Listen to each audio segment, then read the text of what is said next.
Okay, we hope you have had a really nice break, had some good talks with all the great people here, and hope you're ready for this next session. So before I present the next speakers, we want to say a huge thank you to one of our sponsors, Native, for making sure this conference happens and for all of us to be here and have a really nice time. Now I would like to give the floor to these two great people here, Maayan Bentor and Zoe Rabi, who will talk about dealing with storage data logs in the cloud, a hidden challenge. Maayan works as a cloud threat researcher for Wiz, previously at Gem Security. He has a long experience detecting and testing advanced threats, and he's worked across all the cloud environments, AWS, GCP, and Azure. Before that, he worked in network security space as a researcher. And Zoe, also working at Wiz as a cybersecurity researcher in the CDR team, where she proactively, together with her team, identify malicious activity across all the major cloud providers. And she also has a background in pen testing, which has been really good in that very same space. Give a big hand for Maayan and Zoe.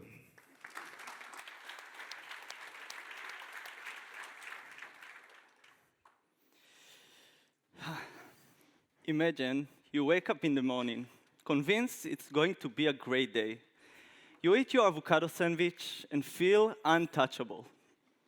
Then you get to work and find out that all your backups stored on internal buckets are encrypted. You jump into recovery mode, thinking, what else do I even keep in these buckets? Oh no, a backup of all your secrets linked to multiple storage accounts is stored there. And just when you think this day can't get any worse, your manager calls and said, all of our data has been dumped on Pastebin. And in that moment, you can't help but think, forget it, I'm going back to bed. This is the storage crime scene. So, hello everyone, I'm Maayan Bentor. And I'm Zoe Rabi, and we are security threat researchers at Wiz. And we are on the same team. So, Maayan, what are we going to talk about today? So for the presentation today, we are going to go through an attack scenario that we saw in the wild. We want to show you how to detect them and give you some tips that you can use for each logs. The main three sources we'll talk about are GCP storage data access, Azure storage account logs, and S3 data events. Some of these events may be partially detected using management events, but today our focus is to show you that you can only detect and investigate better using data logs. As you know, data logs are really high volume logs, and most of the things there are expected behavior. But we want to give you the tiny details that make the difference. So the first scenario will be the GCP storage bucket robbery. Sorry, I'm a little bit nervous. Next would be Azure Blob storage burglary. And the last one will be the S3 bucket homicide. So let's start. Starting with the GCP storage bucket robbery, that we're actually going to focus on exfiltration via GCP buckets. So our scenario starting with an attacker exploited an instance, an application running on a GCP instance.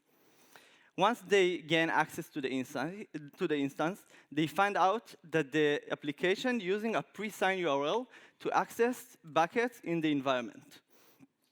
Once they realized that, they knew that they can use the instance credentials to download objects from the bucket.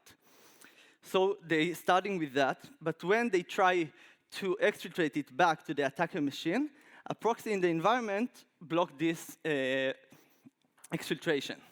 So what they did, they used the copy object API and the access and the access to a storage bucket to copy the objects back to the attacker buckets. And this is our scenario. When we want to investigate this kind of thing, we're starting with a few questions. And this question will follow us the whole presentation for each scenario. The first one is data access enabled? This will always be checked because this is what we want to talk about today, but it's like a really important thing to check if you want to investigate something like that. And the next question is storage bucket public, what authentication, who access, and which method used. So let's start. So in GCP, we're starting with a question for publicly accessible and authentication. And why? Because there is a built-in limitation in the storage data access logs in GCP that you need to consider when you want to investigate something there. So the first one, related to the public accessible, is that public objects are not tracked in the logs. So if something is public, you won't see the access to them, both for anonymous and authenticated access. The next part related to the authentication method is a specific method that's called authenticated browser download. When you use a browser cookie to access buckets, object on a bucket, and in that case, the principal and the metadata in the log are redacted. And the only thing you will see is the @.com that you can see there, and the access to the object. And it doesn't matter what the domain was. This is the only thing you will see.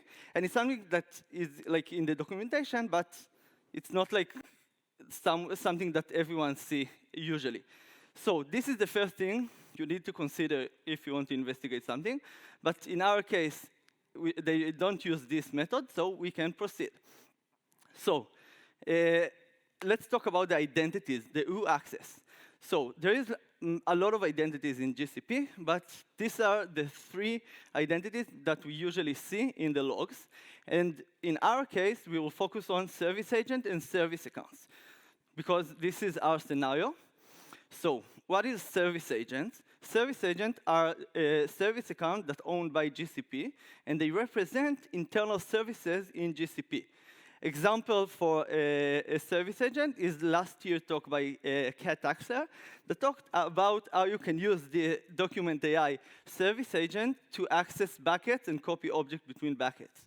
So this is example for that. If you want to investigate it further, you can go to that talk. And in our case, the service agent will be the compute instance service agent, because we're starting there. And our attacker is impersonating a service account. So the compute instance impersonates a service account. And the usual behavior of the instance is a pre-signed URL. So we will see that when we want to investigate that. So let's understand our baseline, what the usual action in order to find our attacker. So the usual baseline is a pre-signed URL access. This is a URL that gives you time-limited access to object. It sounds like really cool and everything, but actually in GCP, it's not really easy to find when you want to investigate something. So how it works, you're using a signature that you create, or using the signed blob, or a local signature that you can use the credential of a service account to create. And you use this signature to sign a URL for a specific object with a time-limited access. Okay? That's cool. So how it looks in the log.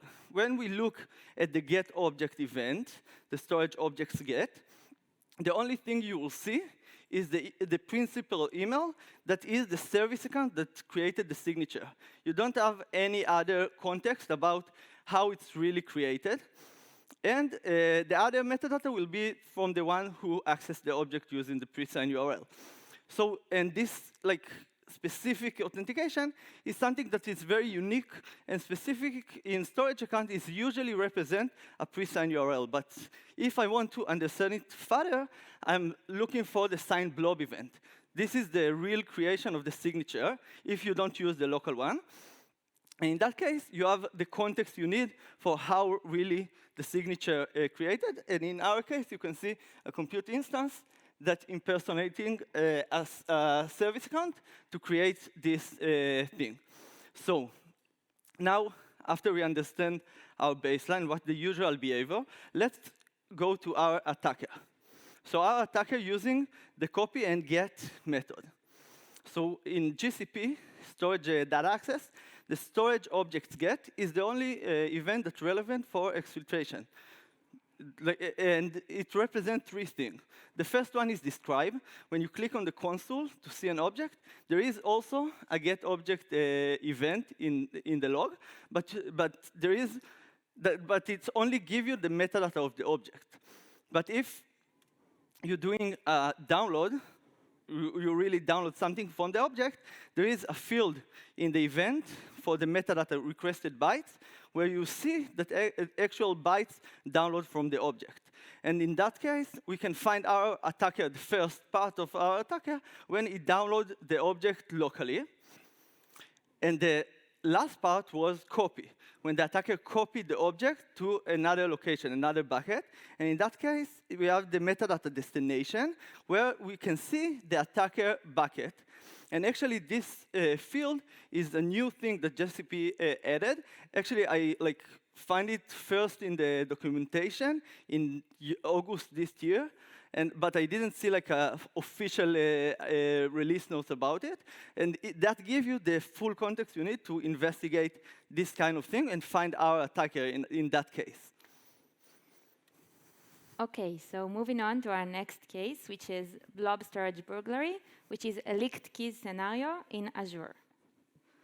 So let's talk about the attack flow. First of all, the attacker performed a container discovery technique that I'll explain a bit later on how does it work. But the attacker tried to find open to public blobs. Then the attacker detected these open to public blobs and tried to look for secrets or client data that they could use.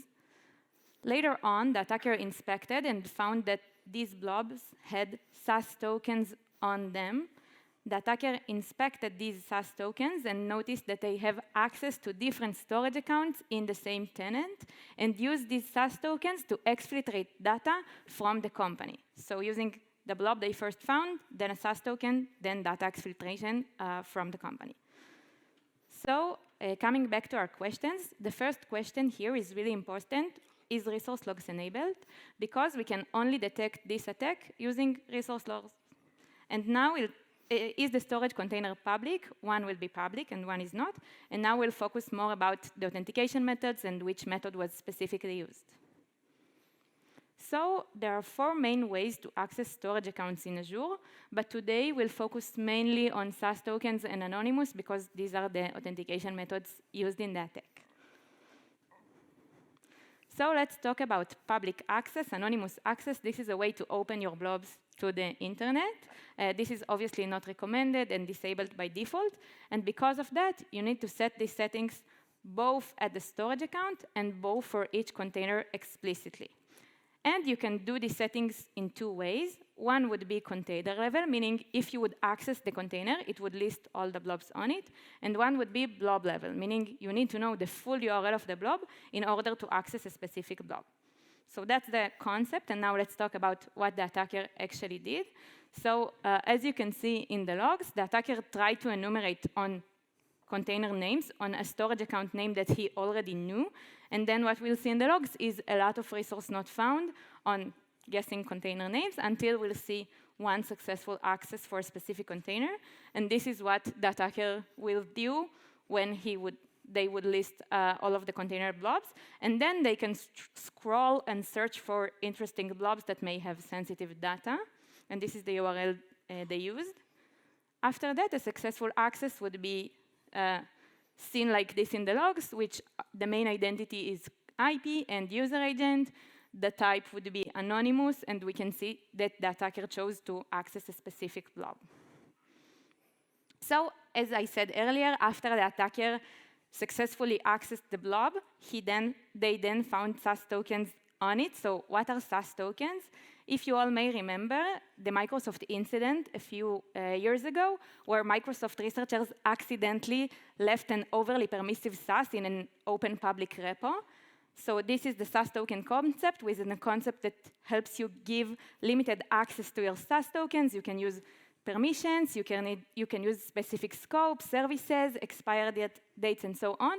And this is how a SAS token would look in the logs, and also this is a SAS token. So why are SAS tokens such a big security risk? Well, first of all, the wide scopes. Your SAS token can give access to the entire storage accounts. Next would be expiry dates. In the Microsoft incident, the expiry date of the SAS token was 2051. And based on our research, more than 20% of SAS tokens seen in the logs have a long expiration date of more than a year than the actual day of the event. Next would be identity and the logs. Anyone who acquires the SAS token is able to access the storage data using these SAS tokens, and the only actual identity in the logs would be IP and user agent. And the most big problem would be keeping track of all of your SAS tokens. By design, Azure doesn't let you list or retrieve all of your SAS tokens, and many SAS tokens creations are not even listed in the logs, meaning you may have one unknown SAS token, 2, 3, 6, or a bunch of SAS tokens that you don't even know that exist, and this is a huge security risk for us. So coming back to the attack flow, this is the SAS token the attacker found on the open to public blob, and as you can see, this SAS token has high permissions of more than read and write, and a long expiry date of 2030. And this is how it would look like in the logs, an access using SAS with a specific user agent and IP to a specific internal client container that contained all clients' info. Amazing. So let's go to our last scenario, the S3 bucket homicide, where we're actually going to talk about ransomware and destruction in AWS. So we're starting with leaked keys. They are actually the permanent access key for IAM user in AWS. And from what we saw in the past in the wild, we see a lot of permanent access keys that they are the initial access for a real attack that we saw in a lot of companies and everything. So our attacker, when they finding leaked keys, they starting enumerate the S3 service to find buckets that they have access to. Once they find a bucket, they first exfiltrate the data, but we won't focus on that. The next thing they're doing is to try and encrypt the file in the bucket using a local encryption key. If they won't succeed encrypt, they're moving to a multiple deletion of all the objects in the bucket. So let's start. We're coming back to our question. First, the publicly accessible question is less relevant when we talk about ransomware and destruction. So we will focus on the what authentication, the who access, and which method used. So let's, at first, let's talk about the S3 data events. This is a really a high context log. You have a lot of context in the log. First is the user identity context that you have in all the CloudTrail logs, but it's really help also here. You have the full session context that you don't have in other logs. And the API context that it's really interesting in data events, in the request parameters and additional event data, you have a lot of information about what actually happened. And it's not something that you usually have in other sources. For example, here, you can see at the bottom, I just choose one field. It's the authentication method query string. This is how a pre-signed URL looks in AWS. You just have that in the logs. It's not something that you need to check in another log and stuff like that. So after we understand the context we have, let's find our attackers. So the first method was encryptions. There is 3 ways of encryptions in AWS, but we will focus on the SSEC because we said that the attacker used a local encryption key. And this is a customer provider encryption keys.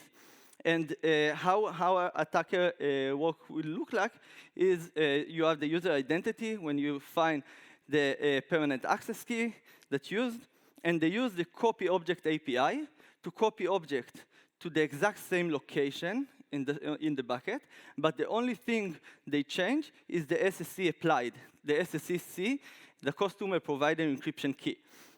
And this is a really a cool way to do that, and also you just have this information in the logs, so you really you can detect it really good. And also when we looked at the SSEC, we saw that it's not something that usually enterprise use as a default encryption, because it's much easier to manage keys in AWS and not a local manage of keys. Okay. If our attacker won't succeed, encrypt the file, they're moving to deletion. So the event for deletion and the API for deletion that we are going to talk about here is the delete objects, where you delete multiple objects in one API. And until recently, AWS, in that case, included only one event for this action. And this is the event you can see here, the delete objects, where you don't have the information about what actually deleted. You have like one event that something happened, but you don't know if it's two objects or the all buckets. And now the big change for us for security is that they now include also the delete object event for each deletion. Also, if you use the delete object, so when we want to detect that and find that, we usually just focus on that event now, because we don't really care about the delete object. And if we want to further investigate, we have the parent request ID in the delete object that we can correlate to the request ID in the delete object. And that gives you the full context of what really happened. And this is the only way to find our attacker in that case, because then you won't see nothing. OK, so let's summarize everything. In GCP, we talked a little bit about the baseline and the pre-signed URL that you use there. We talked about mass download of object, and now and a copy to external buckets, and the field that we now have that give us what we need to detect that. In Azure, we talk about trying to detect successful container or blob level discovery, monitoring access using SAS tokens, and keeping track of your SAS tokens as a security risk. And in AWS, we talked about the data event context, that it's something like it's just an example. There's so many things there. And the encryption using the SSEC, and the mass deletion that we now have a full coverage of. So thank you, if you have any questions. Thank you.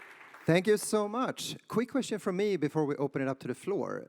From the research that you presented here today, what were you most fascinated by or thought you were most fun when you were doing this research together? Yeah, so actually, like I mostly worked on the GCP and AWS part, and for me it was like really interesting. First, when we see real things, so it's really interesting, and also I don't know, to find like the tiny stuff there. Usually in AWS, but in GCP it was like a really surprise, because when I started to investigate that, it wasn't there, and it just popped out when I like look at everything. It just popped out, and I like, wow, this is like one of the things that I really needed, because without this context, you like really blinded, because I don't want to detect exfiltration, but it's only like someone clicking on an object on the UI and not really download them, for example, and stuff like that. And in AWS, it's really cool, because you just have a lot of information, and you just need to know how to use it.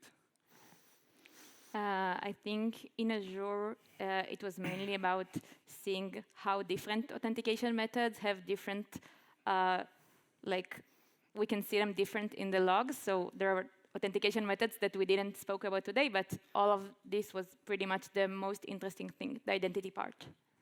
Wow, thank you both so much. Any questions from the room?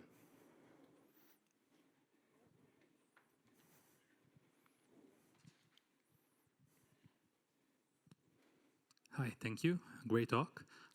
Quick question about the last attack that you presented, about the encryption. Yeah. Was the threat actor did anything against the recovery by the cloud provider? No, they actually didn't. But yeah, if you use a recovery, it's usually prevent that if you don't like mess with that. But yeah, like without any, they don't play with the recovery. Yeah. Thanks. Any other questions? Thanks again. Big round of applause.